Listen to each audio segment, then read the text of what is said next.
नमस्कार, मैं हूं सोनिया और आप देख रहे हैं कार्यक्रम आध्यात्मिक ज्ञान चर्चा। तो आइए शुरुआत करते हैं कार्यक्रम की और जानते हैं विचार जगत गुरु तत्वदर्शी संत रामपाल जी महाराज बनाम परम पूज्य संत महामंडलेश्वर स्वामी ज्ञानानंद जी के विचार। महाराज जी, हमने सुना है कि ब्रह्मा, विष्णु और महेश भी किसी और की साधना करते हैं। ब्रह्मा, विष्णु, महेश सृष्टि के उत्पत्ति करता या सीधे शब्द कहें करता, भरता, हरता के रूप में वो हैं। और मूल क्योंकि परमात्मा है तो इसलिए ब्रह्मा, विष्णु और शिव भी उस भगवान की आराधना करते ही हैं। तो ये थे स्वामी ज्ञानानंद जी के विचार। और आइए अब जानते हैं आदरणीय इस्कॉन प्रमुख महमंत दास जी के विचार। क्या ब्रह्मा, विष्णु, महेश भी किसी और इष्ट की साधना करते हैं? देखिए, ये तीनों के तीनों भगवान श्री कृष्ण का ही स्मरण करते हैं। ये थे आदरणीय इस्कॉन प्रमुख महमंत दास जी के विचार। और आइए अब जानते हैं जगत गुरु तत्वदर्शी संत रामपाल जी महाराज के विचार। दंडवतम गोविंद गुरु बंधु अविजन सोए, पहले भये प्रणाम तिन नमो जो आगे होए। ये कृष्ण भगत, ये गुरु नकली कृष्ण जी के उपासक भ्रमित कर रहे हैं समाज को। कहते हैं कृष्ण ही तत्व है, श्री कृष्ण ही सब कुछ है, ये परम तत्व है, अविनाशी तत्व है। और फिर उसे प्रश्न किया, क्या ब्रह्मा विष्णु महेश नासवान है? हाँ, ब्रह्मा विष्णु महेश का जन्म मृत्यु तो नहीं कह सकते, स्वर्ग के बाद फिर उनका पूर्ण परमात्मा में विलीन हो जाते हैं और फिर स्वर्ग के बाद वापस आ जाते हैं। फिर प्रश्न किया कि ब्रह्मा विष्णु महेश किसकी साधना करते हैं? कहते हैं उस पूर्ण परमात्मा की साधना करते हैं। अरे विष्णु जो पूर्ण परमात्मा की साधना करते हैं तो फिर अखिल ब्रह्मांड का नायक क्यों हो गया यूँ? और यहाँ चौथे अध्याय के 34वें श्लोक में जो एंड वेंड कर रहे हैं, बुआ बाई बक रहे हैं कि कृष्ण ही तत्व है, तत्व ही परमात्मा है, कृष्ण ही अविनाशी है, तत्व ही अविनाशी है। परमात्मा कहते हैं सटदल उआ बाई बकदा, ये उआ बाई बकते इनको कोई ज्ञान नहीं है, भ्रमित करें, पूरे मानव समाज को बर्बाद करें। परम पिता परमात्मा पूर्ण ब्रह्म, परम अक्षर ब्रह्म, सारी सृष्टि के रचनहार, कुल के मालिक कबीर साहेब कबीर परमेश्वर जी की असीम कृपा से हम प्राणियों को ये तत्व ज्ञान सुनने का सुअवसर प्राप्त हुआ। पुण्यात्माओं, हम एक भयंकर रोग से ग्रस्त हैं। वो रोग है जन्म और मृत्यु का।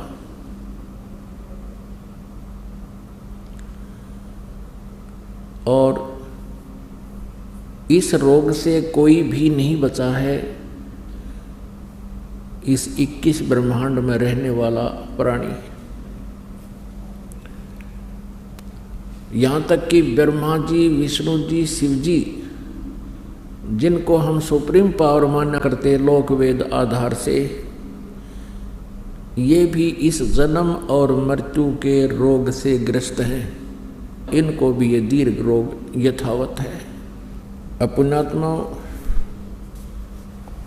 विशेषकर पवित्र हिंदू धर्म के जो श्रद्धालु हैं वो श्री ब्रह्मा जी, श्री विष्णु जी, श्री शिव जी के ऊपर इतने आरूढ़ हो चुके हैं। इन अज्ञानी संतों के द्वारा लोक वेद सुनाए जाने के कारण कि ब्रह्मा जी, विष्णु जी, शिव जी ये अजरो अमर हैं, इनकी जन्म मृत्यु नहीं होती, ये सर्वेश्वर हैं, महेश्वर हैं। ये बिल्कुल गलत है। इनकी जन्म मृत्यु होती है, ये भी इस दीर्घ रोग से ग्रस्त हैं। आपको प्रमाण देते हैं। पुण्यात्माओं, एक ऐसा ये कुनीन टाइप ज्ञान है, ये तत्व ज्ञान,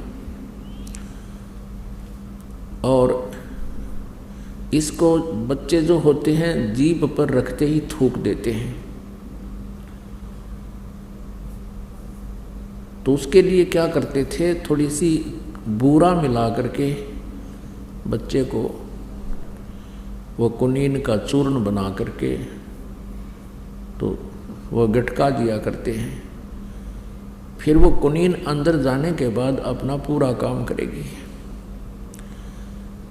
तो अब थोड़ी सी बूरा खिलाते हैं, क्योंकि ये जो दास ने कहा कि ब्रह्मा जी, विष्णु जी, शिव जी ये नासवान हैं, इनकी जन्म मृत्यु होती है, ये भी इस जन्म मृत्यु के दीर्घ रोग से ग्रस्त है। तो ये तक कुनीन है। अब थोड़ी सी बूरा खिलाते हैं, अब थोड़ा सा शुगर खिलाते हैं आपको, और शुगर के साथ ये कुनीन आसानी से गले उतर जाएगी।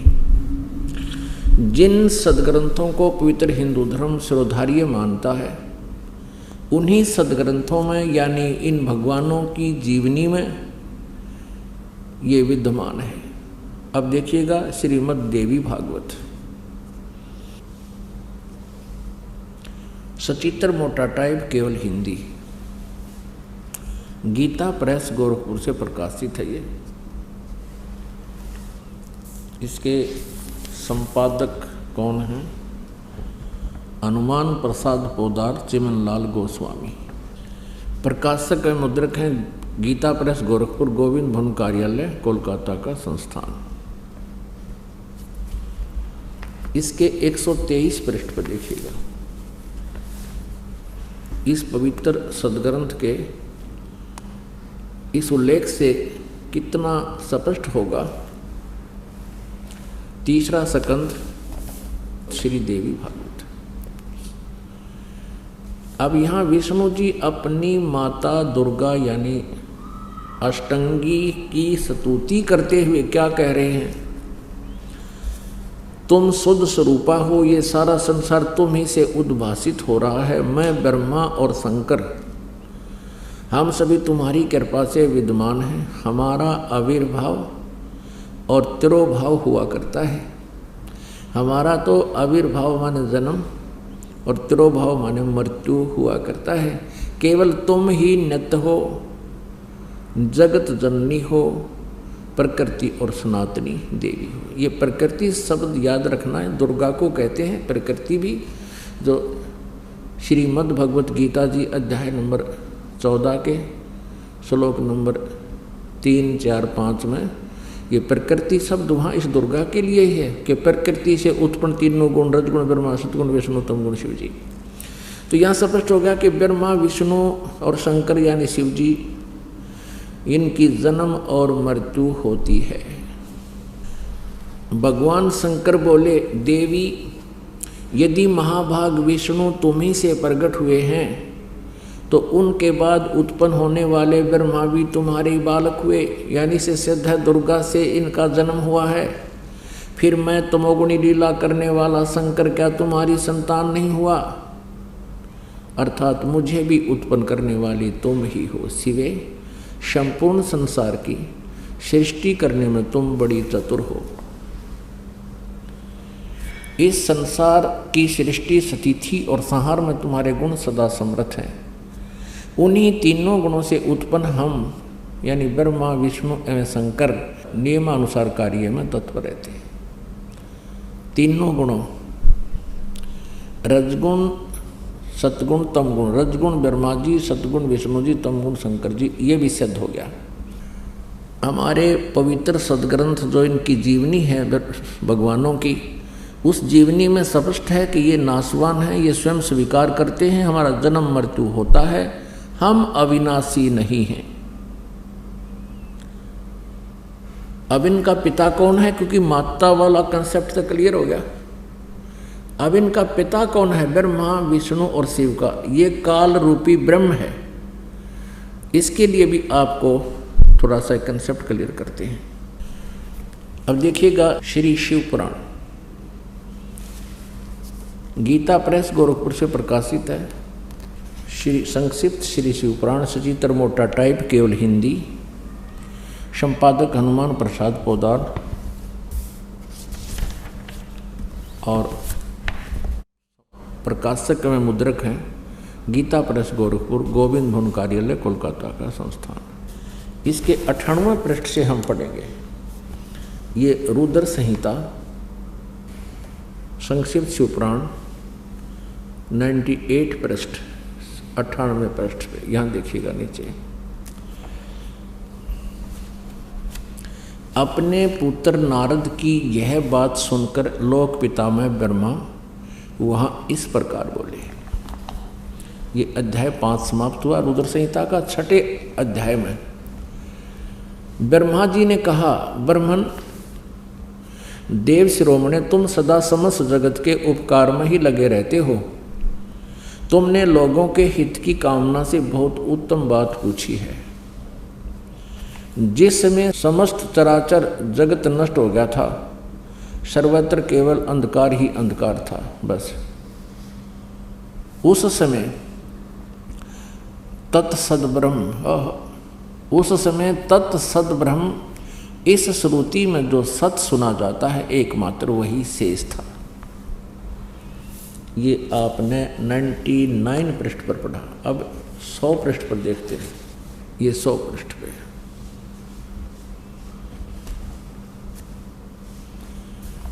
जिस परब्रह्म के विषय में ज्ञान और अज्ञान पूर्ण यानी झूठी साची, ब्रह्मा जी इनके सबसे बड़े वक्ता हैं इस ब्रह्मांड के, और ब्रह्मा जी के कह रहे हैं कि जिस परब्रह्म के विषय में ज्ञान और अज्ञान से पूर्ण उक्तियों द्वारा इस प्रकार विकल्प किए जाते हैं, यानी कुछ सच्चे कुछ झूठे, उसने कुछ काल के बाद द्वितीय की इच्छा प्रकट की। उसके भीतर एक से अनेक होने का संकल्प उदित हुआ। तब उस निराकार परमात्मा ने अपनी लीला शक्ति से अपने लिए मूर्ति की कल्पना की। अब ये काल कहता है मैं अपने वास्तविक रूप में किसी के सामने नहीं आता, अपनी योग माया से छुपा रहता हूँ, ये मेरा अटल घटिया नियम है। तो ये क्या करता है, किसी को ब्रह्मा रूप में, किसी को विष्णु रूप में, किसी को शिव रूप में दर्शन कर देता है। यहाँ देखना, जो मूर्ति रहित परम ब्रह्म है उसकी मूर्ति भगवान सदाशिव हैं। अर्वाचीन और प्राचीन विद्वान उन्हीं को ईश्वर कहते हैं। उस समय एकाकी रहकर स्वेच्छा अनुसार विहार करने वाले उन सदाशिव ने अपने विग्रह से स्वयं ही एक स्वरूप भूता शक्ति की सृष्टि की, जो उनके अपने श्री अंग से कभी अलग होने वाली नहीं थी। उस पराशक्ति को प्रधान प्रकृति गुणवती माया बुद्धि तत्व की जननी तथा विकार रहित बताया है। अब ये काल के शरीर से निकली थी दुर्गा, उसकी महिमा ये कबीर परमेश्वर से सुनी हुई ब्रह्मा जी बोल रहे हैं, कुछ सच्ची कुछ झूठी, कुछ आप मिलावट करके। फिर भी यथार्थ ज्ञान से हम इसको शुद्ध कर लेंगे कबीर परमेश्वर की वाणी से। वह शक्ति अंबिका कही गई है, उसी को प्रकृति, दुर्गा को प्रकृति भी कहते हैं, ये याद रखना। सर्वेश्वरी त्रिदेव जननी, तीनों देवता ब्रह्मा जी, विष्णु जी, शिव जी की माता, उत्पन्न करने वाली जननी, नेता और मूल कारण भी कहते हैं। सदाशिव द्वारा प्रकट की गई उस शक्ति के 8 भुजाएं, ये क्लियर हो गया। ये अष्टंगी, ये दुर्गा है, और ब्रह्मा विष्णु महेश तीनों देवताओं की जननी है। आगे देखो, नाना प्रकार के आभूषण उसके श्री अंग की शोभा बढ़ाते हैं। वह देवी नाना प्रकार की गतियों से संपन्न है और अनेक प्रकार के अस्त्र शस्त्र धारण करती है। इति सिद्धम के काल के शरीर से ये दुर्गा निकली। अच्छा, एकाएक नहीं होकर भी वह माया संयोग वसात अनेक हो जाती है। और वे जो सदाशिव हैं, ये काल रूपी ब्रह्म सदाशिव ब्रह्मा विष्णु महेश से जो अलग है, उन्हें परम पुरुष ईश्वर शिव शंभु और महेश्वर कहते हैं। ये ब्रह्मा जी की सोच है, ब्रह्मा जी का ज्ञान है, ये ध्यान रखना। अब 101 पृष्ठ पे यह देखना। अब ये प्रकरण चल रहा है इस काल रूपी ब्रह्म का। वे जो सदाशिव हैं उन्हें परम पुरुष ईश्वर शिव शंभु और महेश्वर कहते हैं। वे 101 पृष्ठ पा गया। वे अपने सारे अंगों में भस्म रमाए रहते हैं। उन काल रूपी ब्रह्म ने उन काल रूपी ब्रह्म ने, काल रूपी ब्रह्म कहो, सर्वपुरुष कहो, इसको ब्रह्म कहो, ये सदा शिव यानी शिव रूप में प्रकट होकर के ब्रह्मा विष्णु महेश की ये उत्पत्ति की जानकारी यहाँ पर हो रही है। उन काल रूपी ब्रह्म ने, यानी इस जो गीता ज्ञान देता है ये काल रूपी ब्रह्म ही है, श्री कृष्ण जी में प्रवेश करके बोल रहा है। उन काल रूपी ब्रह्म ने एक ही समय शक्ति के साथ, नाथ नहीं है, शक्ति के साथ शिवलोक नामक अक्षेत्र का निर्माण किया था। उस उत्तम अक्षेत्र को काशी कहते हैं। वे प्रियतम रूप शक्ति और शिव, प्रियतम पति पत्नी रूप में शिव, शक्ति और शिव, दुर्गा और ये काल रूपी ब्रह्म जो परमानंद स्वरूप है उस मनोर अक्षेत्र में नित्य निवास करते हैं। आगे देखो, देव से एक समय उस आनंद वन में रमण करते हुए शिवा और शिव के मन में, दुर्गा और काल के मन में, इस काल रूपी ब्रह्म के मन में यह इच्छा प्रगट हुई। यहाँ शिवा इसलिए करेंगे पार्वती रूप बना कर रखता अपनी पत्नी को, जब ये स्वयं शिव रूप में होता है।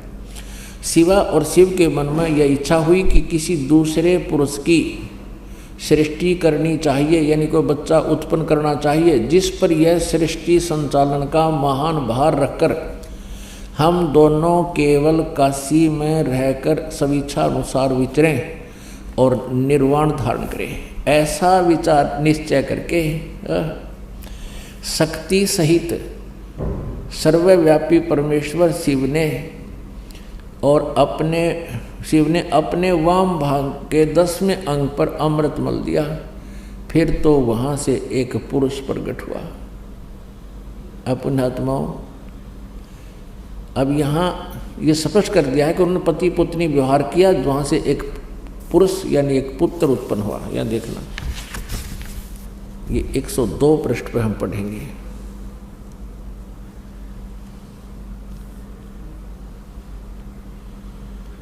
शिव ने कहा, वत्स, वो उत्पन्न हुए पुत्र को ये काल कहता है, सदा शिव भी कहो, इसको काल रूपी ब्रह्म को, क्योंकि ये शिव रूप में वहाँ प्रगट है, खड़ा है। वत्स, व्यापक होने के कारण तुम्हारा विष्णु नाम विख्यात हुआ। ये स्पष्ट हो गया कि विष्णु जी के माता पिता दुर्गा और ये काल रूपी ब्रह्म हैं। और इसी प्रकार यहाँ देखो, ब्रह्मा जी कहते हैं, ये अध्याय नंबर 6 समाप्त हुआ रुद्र संहिता का। 7वें में ब्रह्मा जी अपनी उत्पत्ति बता रहे। ब्रह्मा जी कहते हैं देव से, तत्पश्चात कल्याणकारी परमेश्वर शाम सदाशिव ने पूर्ववत प्रयत्न करके, यानी जैसे विष्णु को उत्पन्न किया, दोनों ने मिलकर अपने दाहिने अंग से उत्पन्न किया। ये आगे अपने आत्माओं, ये स्पष्ट हो गया कि श्री ब्रह्मा जी श्री विष्णु जी के माता पिता ये सदाशिव रूपी यानी काल रूपी ब्रह्म, इसको सदाशिव कहो और शिवा कहो चाहे दुर्गा कहो, प्रकृति कहो। ये दुर्गा इनकी माता है और ये काल इनका पिता है। अब यहाँ अनुवाद करता थोड़ी सी गड़बड़ कर गया हिंदी में, संस्कृत में बिल्कुल सही लिखा है कि अब शिव जी से शिव जी की उत्पत्ति कैसे बताऊं, जची नहीं उसके दिल में, इसलिए उन अनुवाद ही गलत कर दिया। और परमात्मा कहते हैं, चोर चुरावे तू बड़ी, वो गड्ढे पानी में, वो गड्ढे हुआ ऊपर आवे, न सच्चाई छेड़ी ना।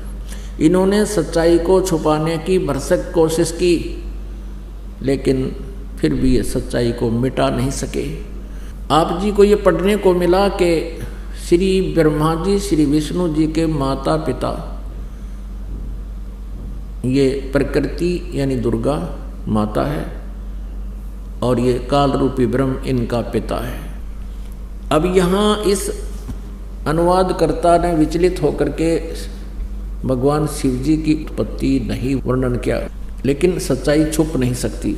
अब देखिएगा 9वें अध्याय में 110 पृष्ठ पर इन तीनों से अलग है वो जो इनका पिता है। देखिएगा, संक्षिप्त शिव पुराण 110 पृष्ठ पे है। ये 9वां अध्याय है रुद्र संहिता का। ये रुद्र संहिता ही चल रही है। ये 9वां अध्याय है।